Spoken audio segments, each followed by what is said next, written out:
Oui, j'ai eu envie de mettre le feu à ce labo. Alors, ça représente bien la hargne, la rage, il n'y a pas d'autre mot. Le laboratoire pharmaceutique Merck, qui a produit le médicament, qui serait selon son médecin responsable de sa nécrose de la mâchoire, n'a pas souhaité nous recevoir. Alors nous nous invitons à une conférence à laquelle il participe, dans le 8e arrondissement de Paris.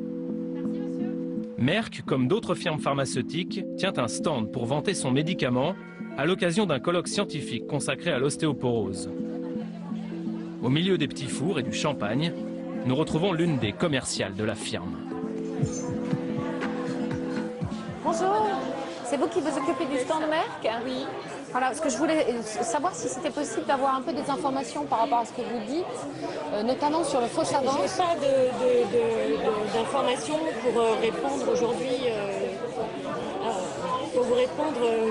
Il y a un responsable de Merck qui est ici? Pour l'instant, non. Mais plus tard, il y en aura un? Oui, bien sûr, vous pouvez demander des rendez-vous.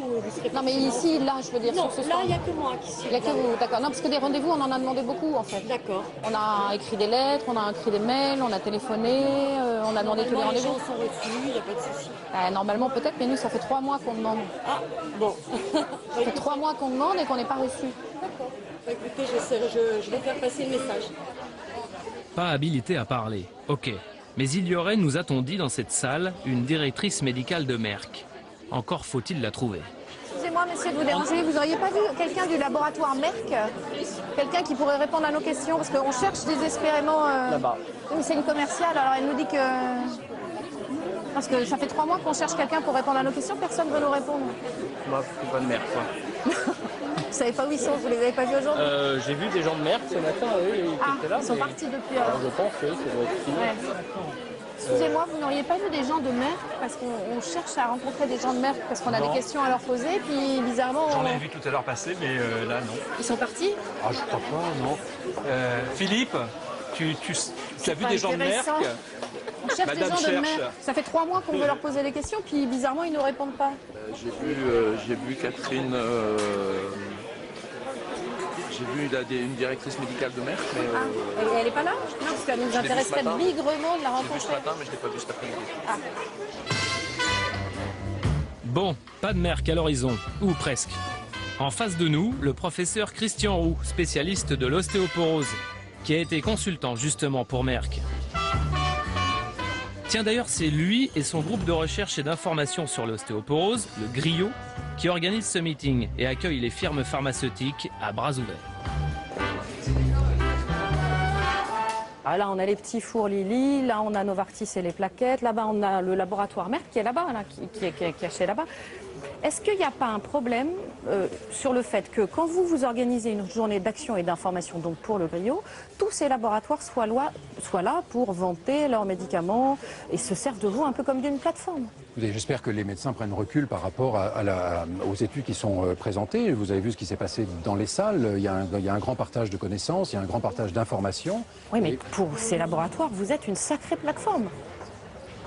Je pense que c'est l'occasion effectivement de rencontrer des médecins et de partager des résultats. Encore une fois, il faut que les médecins gardent leur recul par rapport à ça et gardent leur esprit critique. Du recul, de l'esprit critique. Christian Roux, lui, n'a pas franchement reculé devant les nombreuses propositions faites par les laboratoires qui produisent des médicaments contre l'ostéoporose. Parmi les plus connus, Merck bien sûr, et aussi Servier, Lilly, Amgen, Novartis, Wyeth, Roche. Je ne veux pas vous mettre en difficulté, mais si je dis que vous allez travailler pour Merck, pour Servier, pour Novartis, pour Roche, je m'arrête là ou alors je continue? C'est la réalité des faits. C'est la réalité des faits, puisque je suis très impliqué dans le domaine de la prise en charge de l'ostéoporose et par conséquent, j'ai eu l'occasion de collaborer avec des partenaires industriels qui développent des médicaments dans ce domaine. Ce qui ne m'empêche pas de pouvoir exprimer les limites de ces médicaments, les effets secondaires, les limitations de leur indication. De nombreux liens d'intérêt qui n'empêcheraient pas le scientifique d'être indépendant. Pourtant, sur le site internet du GRIO, la société savante dont fait partie Christian Roux, On trouve une rubrique intitulée « L'ostéoporose en 100 questions » financée par Lilly, le laboratoire pharmaceutique. 100 questions, c'est beaucoup. Sauf que... Il n'y a aucune question sur l'ostéonécrose de la mâchoire, il n'y a aucune question sur le risque des effets secondaires. En fait, il y a plutôt des questions avec des choses positives, quoi. Il y a beaucoup de questions sur l'environnement, il y a beaucoup de questions telles qu'elles sont posées dans les consultations, sur le lait, sur l'exercice physique, etc., sur les médicaments. Effectivement, ce qu'il y a aujourd'hui... Sur les médicaments, rien sur les risques d'effets secondaires. Voilà, c'est ça ma question, c'est embêtant.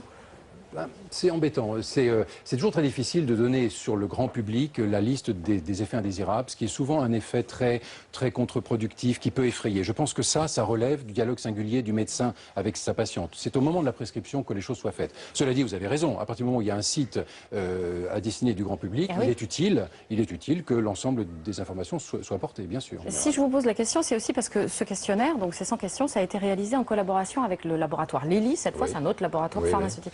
Collaboration, ça veut dire quoi? Ça veut dire que ce sont eux qui ont payé la brochure? Alors, l'histoire, c'est qu'au départ, la brochure était sous forme papier et qu'elle était distribuée aux médecins qui le souhaitaient par l'intermédiaire de ce laboratoire. Il y a eu plusieurs comme ça pathologies qui ont été... Mais ça veut donc dire que ce sont eux qui financent la brochure? Ils en ont financé, en effet, ils en ont financé la réalisation. Oui, donc ils l'ont financé tout court. Si vous voulez. Puisqu'ils l'ont financé, réalisé et distribué. Oui. D'accord, ça vous embête pas? Non.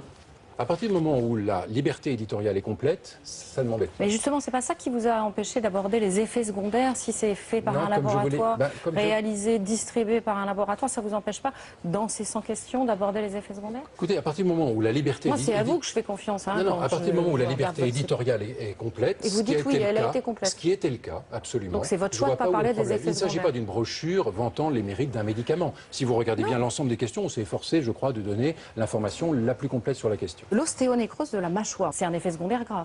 C'est un effet secondaire grave, mais ça reste un problème extrêmement rare. C'est-à-dire on passe de 1% à 1 pour 50 000 environ. Ce qui est étonnant, c'est que nous, on a une étude californienne. Vous devez la connaître, j'imagine, parce que vous êtes tellement spécialisé dans l'ostéoporose. C'est cette étude-là. Oui, absolument. Oui. Et alors, cette étude-là, elle dit pas du tout la même chose. Je vous la donne pas, vous l'avez. Et cette étude-là, elle dit pas du tout la même chose que vous. Elle dit que le risque, il est de 4,3 sur 100. Oui. Alors, on n'est plus du tout à 50 000. Là. Et donc, c'est 6 000 fois plus que l'étude de Merck. C'est 3 000 fois plus que le chiffre que vous nous dites. Donc, risque d'ostéonécrose de la mâchoire à 4,3 sur 100. Ça fait réfléchir, non? Bien sûr. C'est énorme. C'est énorme. Et c'est quand même les seuls qui trouvent une valeur aussi élevée. Pour le coup, le chiffre que vous publiez, vous, c'est 1 sur 100 000. Le chiffre a été repris par plusieurs sociétés savantes, donc je pense qu'il a été vérifié. Les chiffres ont été confrontés à d'autres chiffres, etc. Vous ne pouvez pas me dire, vous, êtes président du GRIO pendant 5 ans, je pense qu'il a été vérifié. Pourquoi vous publiez ce chiffre et pas un autre? Parce que ce chiffre nous a semblé être la moyenne de ce qui correspondait aux différentes études épidémiologiques dans la littérature. Une moyenne qui arrange toujours bien les firmes. Pendant ces 6 mois d'enquête, aucun laboratoire n'a accepté de nous parler. Ah si, oui, pour seule réponse à nos nombreuses demandes d'interview, nous avons reçu ce petit communiqué de la société Merck, envoyé bien prudemment par recommandé, affirmant que rien n'est plus important pour Merck que la sécurité de ses médicaments et qu'à ce jour, aucun cas d'ostéonécrose de la mâchoire n'a été rapporté durant les essais cliniques. Pas un mot, en revanche, sur Shirley Bowles. Son dossier ne faisait peut-être pas partie du plan marketing.